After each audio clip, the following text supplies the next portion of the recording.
Steam is getting sued and we're the ones that are paying for it. Doesn't that just sound fantastic? Don't you just love the direction that things are going in right now? Video games are being invaded by a bunch of people that don't care about games, don't know anything about them, but will do everything they can to pretend like they represent you just to be able to gain leverage and control over your hobby. Yeah, because I think they might say Steam is becoming a monopoly in a gaming because they don't really have no side. Then kind of they try their best to cater to everybody. So I guess that's where the problem is coming in, not the enjoyment side of it, but the business side of it, you know? And ultimately, you. Right now, Steam is under fire for, get this, ripping off their customers by overcharging for games. I learned something new every single day. That don't make no sense, as Steam give out the best offer for the market, so that alone a cap. They're apparently representing 14 million UK gamers, which I would love to meet some of these people because I'm having a very hard time believing that any of them exist. And they're suing Steam to the tune of over $900 million, which is just the initial payout, because the financial repercussions of this are going to shake the company down to its core. All the changes that they're going to need to make. And of course, all of this is being supported by everybody's favorite guy in gaming, Tim Sweeney. So you know these guys are on the right track. These people, they represent no one. Their entire position is based on the idea that Steam is just too successful.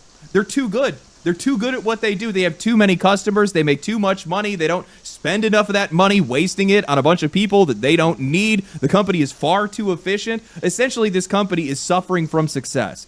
That is what this lawsuit is for. And what they want to do is they want to punish Steam, make them change their ways, and then force us onto platforms and onto storefronts that don't deserve our money. Nobody is talking about this from the customer's perspective. Who would have guessed? Because it seems like nobody ever wants to ever include us in this kind of conversation. None of these guys are asking why people even use Steam. Nobody's talking about how Steam protects their customers. No, they just see this as an opportunity to take down or to attack one of the very few allies that we still have left in this industry. Yeah, so today I want to talk about why Steam is getting sued, the repercussions of this, and also for all the talk of competition, we're the ones that are getting screwed. You know what? Before I see it in the comment section, I will proudly declare myself a shill for Steam. I love the platform. I love what it's done for games. And yeah, these guys are the progenitor of loot boxes, and they've absolutely had their hands in some shady business when it comes to Counter-Strike gambling. But you take the good with the bad, and in Steam's case, there's a hell of a lot more good than bad. So much so that I think that you would be hard-pressed to find any players who genuinely have a problem with the platform itself, which is why I have been completely caught off guard when I saw that there was news that Steam is being hit with a class action lawsuit on behalf of 14 million UK gamers. That don't make no sense, bro. Steam, I best we are do it right now in terms of the supply them customers with game with reasonable pricing. I know they probably so drop the Steam machine, which go make millions, probably even billions, bro, if they do it the right way, if execution is done the right way. So me guess they want to attack them from now, so they slow down after whatever they possibly are going to do or can do. But it just, that don't make no sense. The company never did do anything good or positive for gamers. Gamers would have speak out against it. You see me?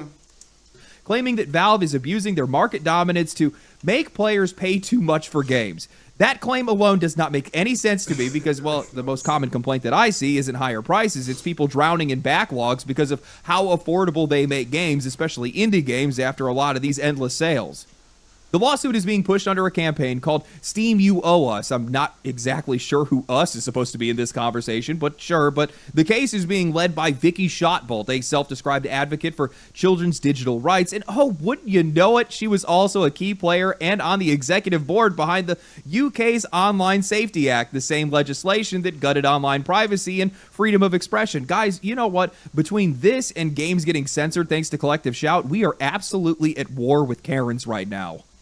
Aaron Klotz of Tom's Hardware reported on the details of Valve's lawsuit, writing, Valve's dominance in the PC gaming market has put it squarely in the sights of a UK activist who thinks that Valve is charging Steam gamers and developers too much money for games distributed on the platform. BBC reports that Valve is being hit with a $903 million lawsuit for abusing its market dominance by digital rights campaigner Vicky Shotbolt. If she wins, all 14 million UK Steam gamers could be compensated, and similar lawsuits could likely hit Valve in other countries.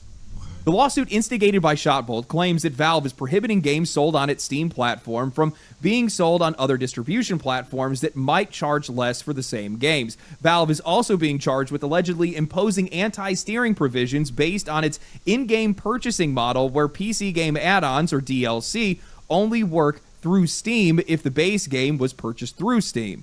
Finally, Valve is also being charged for charging consumers too much based on excessive commission charges. Okay, I'm sorry, but what? The idea that Valve is somehow using anti-steering based on its in-game purchasing model because of DLC and microtransactions that don't work on anywhere other than Steam, that has nothing to do with Valve. That's how every single platform works. If I buy DLC on PlayStation, I can't use it on Xbox or Steam. If I buy that DLC on Xbox, I can't use it on Steam or PlayStation. The same thing goes for Epic. That's not a Valve policy. That's just basic platform separation. And now, sure, I would love it for all digital purchases to be multi-platform. I'm pretty sure everybody would, but that's a question of game infrastructure, not platform control. These guys have no idea how video games even work or how any of these storefronts even work. That responsibility sits with the developers, not the storefronts. We already know that's possible because there's plenty of games that use account-based systems where they track your ownership regardless of platform. You just log in and all that content carries over, the same way you use like mobile games and you can log into your phone or to your PC or to your video game console or whatever else, but that's something that's not universal. That's not all over the place. I mean, you can go ahead and sue game makers, but you can't sue Valve over that. Then there's the excessive commission charges argument, which honestly reads like it was something that was just ghostwritten by Tim Sweeney. Valve charges 30%. That is the exact same cut as Xbox, PlayStation, Nintendo, mobile platforms. Hell, even GOG charges that much. The only real outliers that we have is the Microsoft Store that nobody uses and the Epic Game Store, which also nobody uses. So why is Steam being singled out here? Why not just sue the entire industry? It's almost like you're just targeting Valve for another reason. Oh, that's because that's exactly what you're doing. This isn't about commission rates. It's about the fact that Valve is too profitable for how little regulators think they should be allowed to make. They even try to point this out, that Valve's efficiency, roughly $50 million per revenue for employee, is evidence of their wrongdoing instead of their competence. That sentiment shows up when they point out the Wolfire Games case, which Steam is also actively in right now, where they say Valve invests a minuscule portion of its revenue into improving and maintaining the Steam store, with very few personnel allocated to the Steam store business development, customer support, and engineering. Competing stores genuinely offer superior infrastructure and support despite their much smaller market share. Yeah, okay, and those stores suck, so what does that say about them if they can't accomplish a fraction of what Valve does while operating with far more people, more money burned, and vastly worse results? Steam is the most well-supported platform in the entire industry, bar none, and it's not even close. It is loaded with features that nobody else has. Steam Play Together, integrated modding through the workshop, direct player feedback through game-specific forums and reviews, discovery tools, visibility tools, massive seasonal sales, refunds that actually work and happen almost instantly. I could just keep going on and on. If this is what underinvesting looks like, then the rest of the industry should be absolutely embarrassed. Man, you guys are a bunch of losers. So let me get this straight. Sorry, you're too successful. You're too efficient. You provide too good of a service. And because you're so good at what you do, we need to sue you over it. How is that even a coherent complaint? You know what, Gabe? I hope you're watching this video on a boat somewhere right now, which good for you, man. I would stay the hell away from the rest of society, too, if I was you. But just go ahead and bring up this video in court, because it is pretty easy to prove that none of their arguments make any sense. I mean, their key argument is that the commission rates from Steam are inflating game prices inorganically. But that collapses the second that it touches reality. I mean, the first three games... This money where you use Steam, bro, that don't make no sense. Steam have some of the best prices. You see me? Steam have some of the best prices and the best deals. That pushed prices to $70 back in 2020 was NBA 2K 2021, Demon's Souls Remake, and Black Ops Cold War. None of those games launched on Steam. And here we are now years later, and well, we have an $80 game, but that's Mario Kart World, a Nintendo exclusive. If Steam is supposedly inflating prices, then why does every single Nintendo and PlayStation exclusive cost $70 by default? I mean, these guys then try to back up that argument saying that they don't allow developers to charge lower prices on other platforms, that they're pressuring them to offer the same deals or risk being removed from Steam, except according to Steam's own policy, this only applies to Steam keys, which makes perfect sense. Steam takes zero commission from Steam keys. They allow you to go sell those keys elsewhere if you want to, but they don't want you undercutting the price on their own storefront using those keys that cost them money to distribute and support. So why would any company want to use their infrastructure, distribute keys, and then have you undercut them and also screw over their own users? You know what, guys? Maybe I have this entire thing wrong. I mean, we have Tim Sweeney coming out in support of the lawsuit, claiming that Steam's handling of microtransactions is unlawful and claiming that Valve is doing the same thing as Apple and Google, where those were lawsuits where they were both found to be handling things illegally. He compares non-transferable DLC to cars, saying that car makers provide a service too. That doesn't mean they get to dictate what you do with your car after you bought it, which I find especially funny coming from the CEO of Epic, because DLC on the Epic Game Store isn't transferable to any other platforms either. That analogy gets even richer when we start to remember that Epic also owns Unreal Engine 5, where simply just using the engine means you have to pay them 5% in royalty fees on all revenue, including microtransactions, unless your game sells it on the Epic Store, which then it finally magically disappears. Sweeney leans harder into that Apple and them are hypocrite. Them are play hypocrite straight. Google comparison, claiming that Steam's rules explicitly steer players and force everyone to pay Valve that 30%, a comparison that immediately falls apart under any scrutiny because Apple and Google own their own operating systems, control the hardware, and were found to actively block alternative stores, which Valve doesn't own Windows, Valve doesn't own Linux, though honestly I do actually kind of wish they owned Microsoft. That would actually make for a far better world, but that's the tell here. This isn't about prices. This isn't about players. This isn't even about the competition. This is about people who couldn't win, so instead they're just trying to change the rules after they lost. I am so sick and tired of people who have no interest in the hobby invading the space and trying to ruin it. First we had Collective Shout coming in and censoring games, getting them removed from Steam. Then we have the UK coming in with their Online Safety Act, basically destroying people's privacy, and now we have people trying to come in to kill competition. I'm all for litigation and controls around predatory practices in video games. Things like gambling, things like digital currency, stop killing games, all the stuff that's going on with Roblox as an example. But you can't convince me that this isn't just a one-sided attack going after Steam because they are the best available platform on the market and they're run so efficiently that it barely costs them anything to be able to run it. This is all under the guise of being anti-competitive. You know what's anti-competitive? Trying to make the fastest runner sit in a wheelchair because you want to turn the rest of the industry into the Special Olympics. Yeah.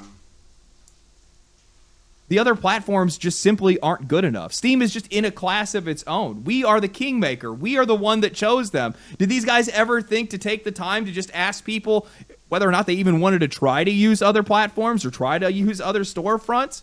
You represent 14 million gamers. Sure, I totally believe you. Notice how every single time somebody comes in and says that they're doing something for us, things always get worse. We get less choice, we get less freedom, and we get worse service. Nearly every single time. And that's exactly how this is going to go, because the one key thing that they're going to try to use as proof, the David to their Goliath in this situation, is that they caught Steam trying to protect their players. The horror. If any of these people bothered to ask users why they use Steam, they would immediately realize that the answer has nothing to do with what they're trying to burn it down over. I use Steam because it's simply the best service in the industry. It feels like it was built by gamers for gamers, and you feel that in every single part of the experience. It's wildly convenient. All my games are in one place. Modding is just checking a box, and at any moment, I can see how players actually feel about a game right now, not how it reviewed 6 months ago. Imagine being disconnected from the gaming world. You see a static score, 4.5 stars or 8 out of 10, with no context, no timeline, no warning. You buy the game only to find out that a recent update completely broke it. We've seen this happen repeatedly. Games that were critically adored at launch become borderline unplayable months later, and that protects us in a way. lets us be able to know more about these games. It protects us from wasting our money, and I guess these people just don't like that. Now, one part of the conversation that we haven't touched on yet is the claim that Steam is forcing developers to avoid offering lower prices on other platforms, not just with Steam keys, but more broadly. This argument largely traces back to a lawsuit Valve is still currently dealing with right now, the Wolfire Games case that started back in 2021. In that suit, Wolfire points to communications with Valve employees, suggesting that if developers offered lower prices somewhere else, Steam could take action, including reduced promotion or even removing the game entirely from the storefront. From a legal standpoint, that's getting framed as anti-competitive behavior and in violation of anti-steering rules. Wolfire backs this up with internal emails and direct conversations with Valve, but I want you guys to pay very close attention to the language being used. The Wolfire suit lists emails and internal conversations that read as follows. We'll never show up and ask you to undercut your customers on other stores, and we expect you'll treat our customers with the same respect. This is a platform goal that goes beyond Steam keys. And use the threat of not promoting them or stop selling it altogether if they raise their price elsewhere or lower the price on Steam, right? Our practice is to have a conversation with the developer to understand why the price is lower elsewhere and see if we can figure out a way to get Steam's price to a similar price that it is on other platforms. We wouldn't be okay with selling games on Steam if they were available at better prices on other stores, even if they didn't use Steam keys. If you want to sell a non-Steam version of your game at $10 at retail and $20 on Steam, we would ask that you lower the price or stop selling the game on Steam if we couldn't treat our customers fairly. All right, now, sure, you can make the argument that this is anti-competitive. That's the legal framing. But from my perspective, and probably yours, this is inherently pro-consumer and honestly, unfathomably based. Steam doesn't want to compete on price because, as they said in their emails, it doesn't treat the customer fairly. And they're right. Price competition is the laziest form of competition because it doesn't require you to be better. You just get to jerk the customer around. If the platform is worse, well, you just get to cut prices and it avoids having to actually fix anything. You don't have to improve your features, your infrastructure, or your trust. You get to subsidize inconvenience and call it competition. At that point, users are not choosing a platform because it's good. They're choosing it because it's cheaper, and that's a far lower bar to clear. Beyond that, the moment the price becomes the primary lever, we are the ones that are being inconvenienced. We are the ones that have to pay for it. Players get pushed around, we have to juggle storefronts, fragment our libraries, and we lose out on features just to avoid feeling overcharged. How exactly is that fair to us? I think what these companies are afraid of is real competition, competing on service, because if you win that way, well, now you're forced to keep earning your users, and we're the ones that stay in control, and that is definitely something that these guys do not want to have to deal with. It's way easier for them to just cut prices rather than to have to build something better, and that's why these guys keep trying to change the rules. What I find so absurd about all of this is that Valve doesn't even do any of this in practice, and even when their competitors try to undercut them on price, it doesn't even work, because price cutting doesn't keep customers when the service itself is worse. Steam is just the better platform. That's why people keep choosing it. Tim Sweeney can complain about it all he wants. He can call Steam unlawful, but his own storefront proves the opposite of what he's arguing. There are tons of games that Epic gives away for free that are not on Steam for free, and the players still choose to buy them on Steam anyway. This came up just recently when the head of New Blood pointed out that their new game Blood West sold over 200% more copies on Steam, even while it was being given away for free on the Epic Game Store. Sweeney tried to cope in a response saying gamers and developers win by having more options and better deals, but the growth charts do not back that up. Epic's own numbers show that while its users have tripled over the last 7 years, third-party revenue, games people are actually buying, has only grown by 1.6%. Even free is not enough to overcome a worse service. People will always choose the better platform when they're allowed to, and that's exactly what lawsuits like this threaten. The entire case that they built around it is this idea that Steam is somehow responsible for higher prices, but what do they actually expect to happen? That the prices are magically going to drop? We already have standardized pricing across the industry. Do they think that Ubisoft, Microsoft, EA, or anybody else is suddenly going to start charging less for their games while they're also openly pushing for $100 games? Of course not. They're just going to pocket the difference, and we're going to get nothing. Now, you could argue that this helps smaller developers, and sure, I would go ahead and agree with you on that. That's less money to a middleman and more money to the creator and more games for us, but that's the optimistic version that almost never actually plays out in reality. Prices are going to stay the same or keep rising, and the only real outcome is an industry punishing one of the few platforms that goes out of its way to work for us.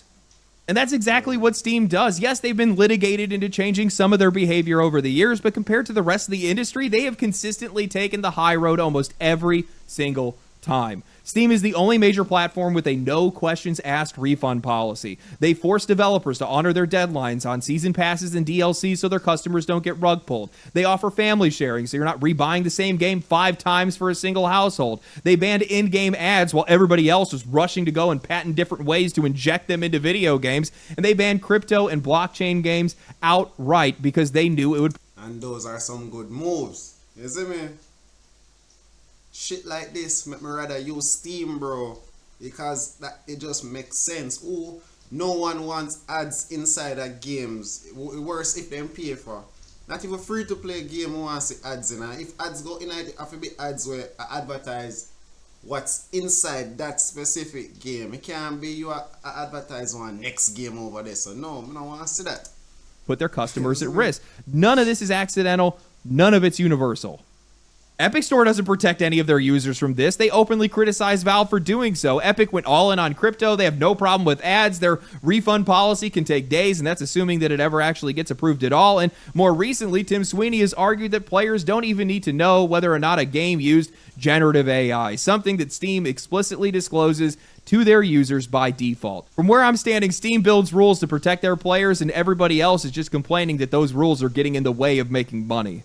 That's why I believe that this entire thing, whether it's the litigators, Tim Sweeney, the other competitors, all they're trying to do is just use outside forces, use outside litigation to try to regulate their competitor rather than actually trying to compete with them. Legal action and regulation have become the only hope that these guys have left, simply because they just don't take the time to reflect. They don't take the time to think about why people don't want to use them. Why are they losing? I think these guys default to the idea that Steam must be doing something underhanded because it's the only thing that they know. I think that these companies and outside investors are doing whatever they can to try to pressure Steam and put them into a weakened state.